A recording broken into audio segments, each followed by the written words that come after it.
All right, how's everyone doing? This is the 1 month update for studying Mandarin Chinese.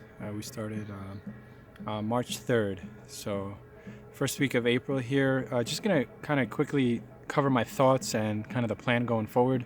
So there's a ton of great resources for studying Chinese. I think you really need to kind of decide, do you really want to focus on listening and kind of put off characters for a while, or do you want to kind of do both at once? I think you're going to want to do more listening to begin with, just because Chinese is rather a pleasure to listen to, actually. It's kind of like learning music, and some folks taking pictures here.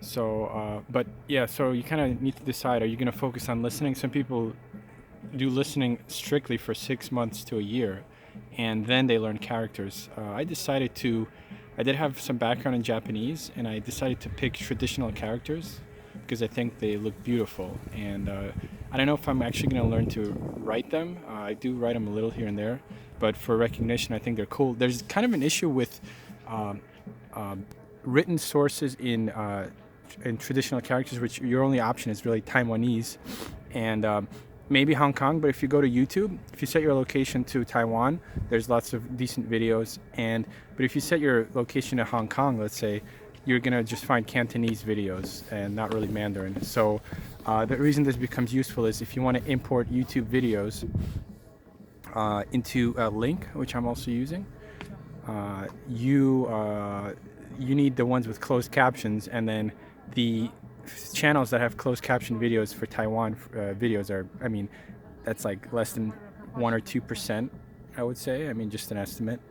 But I think by all means, I think you need to learn both sets of characters to begin with, and learning the traditional first will obviously make the simplified easier, I think, because there's some elements that just completely get wiped out when you go to simplified. But so kind of the routine now is I did order the NTNU. There's 6 books, 6 textbooks, and there's workbooks, there's other stuff, but just focusing on the textbooks, there's 1 through 6 NTNU, and they contain 30 dialogues each. So I did order the first book. They're a little pricey. They're like $65. I think you can probably get away with just doing one, or book one and maybe book two, because after that you can definitely sentence mine lots of other content. But what I have been doing is basically 6 or 7 dialogues, one per day, and then I'm repetitive listening. So the books you have to purchase, but the audio for the 30 dialogues, they're freely available on the internet. The books just link you to the website that I've already found before, actually. So, but the audio is great. I don't like, they have the pinyin and the kind of underneath the characters. I think that's only going to be the first 10 dialogues, because that's kind of annoying. But what I'm doing is I'm listening to the this is Luke Truman had this idea, and I think it's great. So if you're going to focus your study time, I spend about 5 to 10 minutes listening to the dialogue, see what I can pick up. I then go to the book, I stop the audio, and I kind of read it and see how much I can read without any audio help, or without looking up the pinyin or anything like that.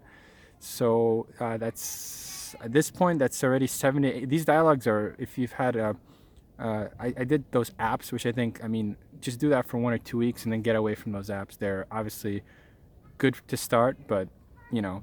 So after that, then maybe I'll do 5 minutes or 10 minutes of playing the audio with the characters, playing the characters as well, and then I'll do the audio with the pinyin underneath as well, and then I will stop that and then try to read again. So that usually lasts about 45 minutes.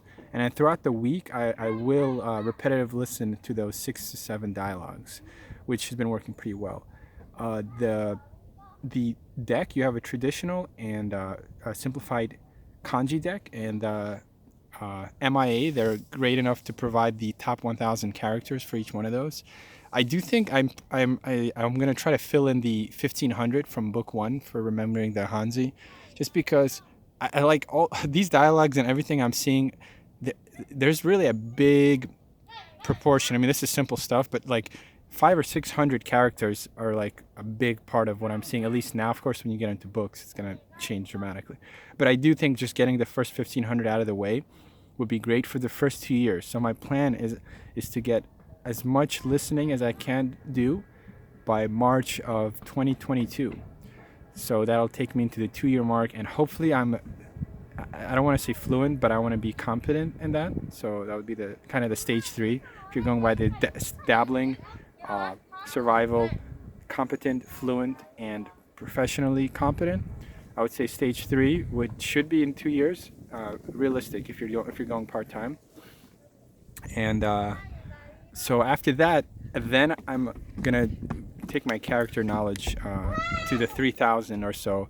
And at that point, if I do want to learn how to write, I'll probably just learn Simplified, because those are just way easier and quicker to write. I don't think writing is particularly useful if you're typing and other stuff. So the Taiwanese vocalization writing system is actually it's the Bopomofo. It's so hard to find keyboards and sources.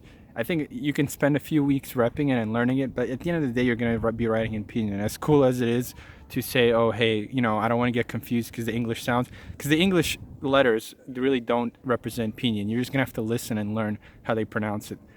It's confusing as hell, but at the end of the day, you're going to be using it, and that's just the matter of fact. I think in Taiwan, even in this NTNU University, they're using pinyin for the how to type, so you're not going to get away from that. So that's the plan. And so actually I do set aside 1 week for characters, where I'll add 7 to 8, maybe 7 to 10 new characters to my Anki deck. I will use Link to read some basic stuff, what I can in that week, and rep the characters. And the following week I'll do these 7 dialogues. I'm doing them from this book 1, but once I get through that, I do want to use YouTube and Netflix. I've done, and the other thing I forgot to mention, I'm doing audio-based sentence cards primarily, and this is the Spoonfed traditional Chinese deck, where that's available for free. You can just set it to where you hear only the audio on the front, and I give myself, I play it 2 or 3 times, it's totally fine, but it would be audio on the front, and then on the back it would obviously be the text. This is very fun and very easy to rep, and it's amazing because I think it's definitely the first language where my listening is far ahead of my reading, which I couldn't say that for anything else. Not even English. Yeah, definitely not. And I don't think it ever was. But yeah, so kind of cool. I really want to, I like the idea of listening and getting better at that first, because that's going to be your key if you're going to output properly. The reading thing is you read too much in the beginning and you're going to start making things up on how you think it sounds. So one thing I'll add here in Korea, everyone's out and about. This hike, when I did it in October, it had less people than they have now. So they don't give an F attitude, which I tend to lean more towards that, because they're very realistic about viruses. They exist. They're gonna hit old people, and so there's the flu. And they're very realistic. They're exercising, and this is what I think you should be doing. You should be eating well, you should be exercising, you should be happy, you should be bettering yourself. Hiding underneath the covers, I wouldn't recommend it. People, if you're in New York City, go ahead and do that. But the thing is, you can't, if you live elsewhere in the world, you can't base your decisions based on what one place is doing or what they're telling you to do. And that's all I'll say about that. So keep at it, guys. It's early in the year. This is a very, very interesting time to be alive, and it's a great time. And I'm gonna find a more challenging hike probably tomorrow. And here's a great time to kind of make a plan what you want to do, whether it's studying or anything else. And I probably will make an update at the 3-month mark, 2 months from now. And I will try to do like a Skype where I'm reading a sentence and the teacher is correcting me. I'm not going to do a conversation until I think the 6-month mark. So that's it, guys. Have a great one, and see you soon. More to follow.